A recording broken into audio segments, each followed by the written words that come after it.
what the prices are and all that stuff, and we'll take a look at it and see what the auction values are going for it, and we'll also look at, for fun, like what is the cheapest or least inexpensive Model X that we can find for sale. And I'm talking refresh only, because a lot of people are certainly looking at the older ones, but I don't think I could recommend it because it's older technology, and I'd rather you get a refresh one because it's a little bit more, but it's a lot more actually at the end of the day.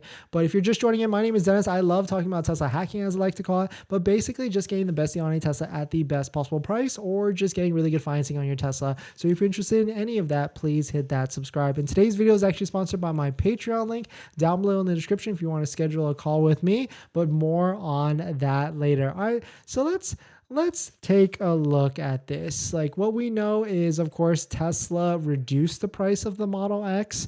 It's my last Tesla that I've got, and I haven't made a video yet, but it starts at $109,000 or $110,000 for the long range, and they reduced the price of the Model X across the board pretty significantly. The Model X long range was reduced down to $11,000 on that fateful day in January 13th, and the Model X Plaid was reduced $19,000. And so you can really build these like pretty quick, right? You just add on the 6 seats, the 7 seats, the rims, all that stuff. You can get, up there really, really quickly. But the thing with these Model S and the Model X is, since they're such, expensive price cars, when they're up this high, they fall very, very quickly. And the Model X refresh actually came out in 2021, but more in volume in 2022.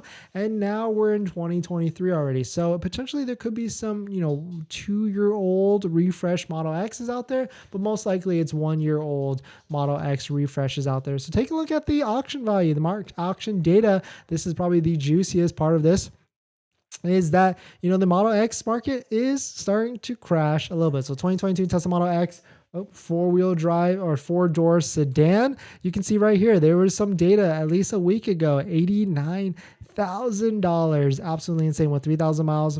Here's another one, 96, and this one really stood out to me on January 24th, $80,000. I mean, that probably was an anomaly, but we also don't know. Maybe because it was in Ohio, which is mid-market, like whatever, maybe because it was snowing out there, and so it sold for a really low price of $80,000. Like, whoever bought that got super lucky, because if you take a look at the condition or the grade of it, like 5.0, I mean, that's supposed to be in the best condition possible. That's for sure. So that's a slick deal right there. They probably turn around, they're trying to sell that for $99,000, because even taking a look at the market, like even though the wholesale market has dropped down a little bit on these, so basically this is a 1-year-old Model X, so it's dropped down anywhere from $20,000 to even $30,000 for this $80,000 one. But jumping to the used side, let's see or this is the used side.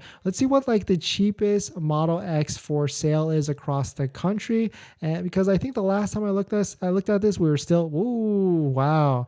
Okay, so we are starting to see some Model X's, these refresh ones, in the $89,000. So that's absolutely insane. These are just going to keep falling, that's for sure. So my prediction is we're going to see, Model X refreshes in maybe like the mid 80s as we get to, but who knows, maybe they'll kind of stagnate around here and then bounce back up, because we're about to enter into okay, so this has an accident on it. Okay, so that's a different story at the end of the day. So we're still in the mid $95,000 price range. And they'll probably hang around here for a little bit until like we get to spring with like tax time and summertime when people want to buy new cars. And they'll probably settle around 90 to 95 throughout the rest of the year, because a brand new one, 110, and it has to make sense, right? A 1-year-old has to be 10 to 20% less, and so we'll probably hover in this $90,000 to $95,000 range. But definitely some pretty interesting stuff. I want to give an update on the Model X market, the refresh market. I haven't talked about Model X in a bit,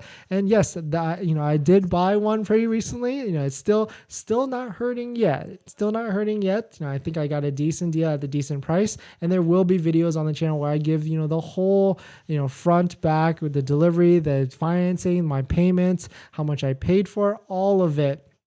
That's for sure, because I want to be transparent as possible with you, so that way you guys have the good knowledge and good experience on when you want to go buy your own vehicles. And I've actually done that with all the Teslas I've bought in the past. So if I've had a Model 3, a Model Y S, and now an X, I've made videos on delivery on all of them. I've made videos on how much insurance I paid for all of them. And of course, I've made videos on how much I pay monthly for each and every one of them. Of course, I got good rates, which equals good payments. And the craziest thing is that the Model S that I got recently, last year, I had put 0 down, and the Model X I got very recently, I also put 0 down and was able to finance the whole thing.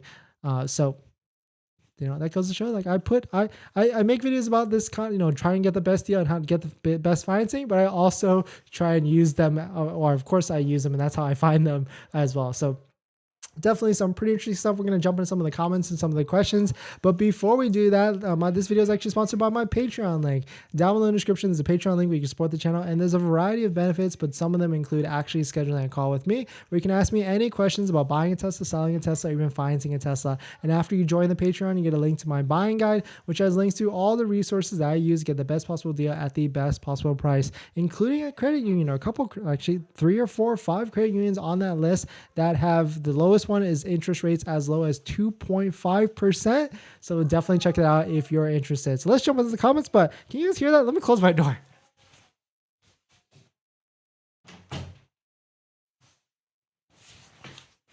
My dog barged in, and the door is open. All right, let's start from the bottom this time. Can you buy me a Model X? Yes. Yeah. Can you buy me a Model X? I want another one. I'll sell this one and get another one. But it's funny because I bought the Model X thinking that we're going to keep it for a while. But now with all this like Cybertruck hype, I'm like, oh, can I just keep one for a while? Greg D, welcome. Had rear-wheel drive with white seats for a week and love it. Yeah, whites. That's like the running thing with this is like I've had 4 Teslas now, and I've always wanted white interior, but of course I'm also, if there's a deal, I'm going to, pull the trigger and get it, even if it doesn't have white interior. And this 4th one has black interior again, that's for sure. But the white interior is the elusive white interior for me, that one day, one Tesla, maybe the Cybertruck, who knows, because I'll be able to order that one and I'll finally be able to get white interior. Hopefully, if they don't ban me, let's see. I just subscribed. Where's my gift? Face purple crying. Where's your gift? Tomorrow. That's right. Tomorrow, Friday, 5 p.m. 5 p.m. ish. 5 p.m. ish. We're giving away something really cool. Shout out to Tenet. Thanks. My Tesla is now broken. Let's see. Let's pull back up the Model Y because Dennis is a baller. Model X 100K. I finance everything, right? So I don't like to think of vehicles as like that 100K purchase price. I like to think of it, how much is this going to cost me monthly? And so I always look at what I bought it for, what I sell it for, because I don't keep cars that long, right?